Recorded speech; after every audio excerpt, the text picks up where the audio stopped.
રાજપીપળા ખાતે હરસિદ્ધિ માતાજીના પ્રાગટ્ય મહોત્સવના બીજા દિવસે ભક્તોની ભાવનાઓને સ્પર્શતું અનોખો અન્નકૂટ ધરવામાં આવ્યો। 134થી વધુ વ્યંજનો અને પકવાનોના આ અન્નકૂટના દર્શન માટે હજારો ભક્તો ઉમટી પડ્યા હતા।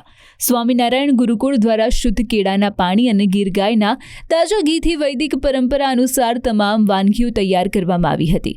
ગુરુકુળના સિદ્ધેશ્વર સ્વામીજીએ જણાવ્યું કે આજકાલ બજારમાં તૈયાર ફરસાણ મીઠાઈઓમાં પવિત્રતા નથી જળવાતી, તેથી ગુરુકુળે શુદ્ધ ઘી, દૂધ અને તેલનો ઉપયોગ કરીને 134 અલગ અલગ વ્યંજનો તૈયાર કરીને માતાજીના ચરણોમાં અર્પણ કર્યા।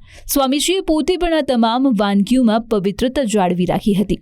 અન્નકૂટના દર્શન અને આરતી દરમિયાન મંદિરમાં ભક્તોની ભારે ભીડ જોવા મળી હતી। 2 દિવસ સુધી ચાલનારા અન્નકૂટ દર્શનમાં આવેલા ભક્તોએ અત્યંત ધન્યતાનો અનુભવ કર્યો।